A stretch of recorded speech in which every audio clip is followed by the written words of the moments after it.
තාත්තේ අන්න මල්ලි වැටිලා මල්ලි වැටිලා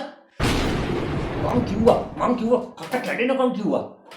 ෂුවර් එකට මාර බල්කනියෙන් පල්ලෙහාට වැටෙන්නේ නැති දැන් හරිය අමාරු යමන් බලන්න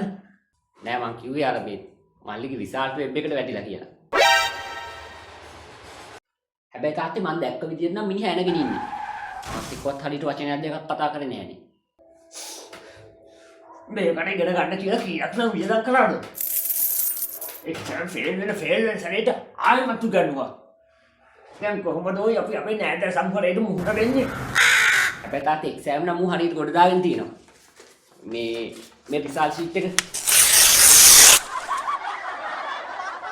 ෆේල් කියලා නේද කිව්වේ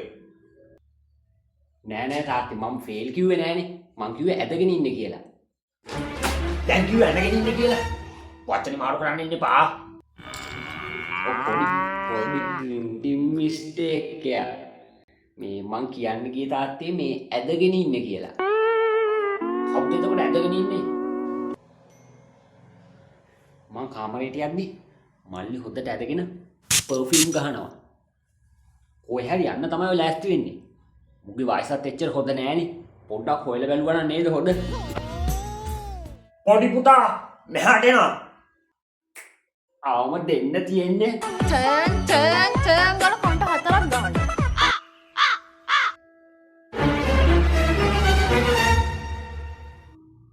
කොහෙද යන්න ලෑස්ති වෙන්නේ කාව හරි හම්බෙන්නේ නේද සෙන් පවුඩර් උරාගෙන හරියටම කිව්වනේ කොහොමද දන්නේ එහෙම කිව්වේ මං කිව්වා නේද දෙන්න තියෙන්නේ ටර්න් ගාලා කොන්ට හතරක් ගහන්න මේ මං යන්න තාත්තේ පරක්කු වෙන්නත් වගේ දැන් යන්නේ කොහෙද කිව්වේ නෑ මේ සිලබස් එක නහුත්තටම කෙලවෙලා ඉන්න වෙලාවේ අතුරු සර්ට පින් සිද්ධ වෙන්න තමයි මෙහෙම හරි ගේමක් ගහගත්තේ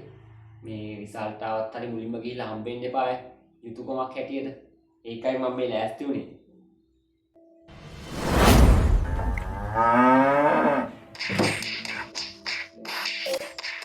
දෙන්න තියෙන්නේ නේද නෑ තාත්තේ මං කිව්වේ මේ මල්ලිගේ හොදට මේ දෙන්න තියෙන්නේ බයික් එකේ යතුර මොකද මේ බස් එකේ බඩ ගන්න බෑනේ සොඳුරේ පාහලන්න පිනිදල් නිවාකමන්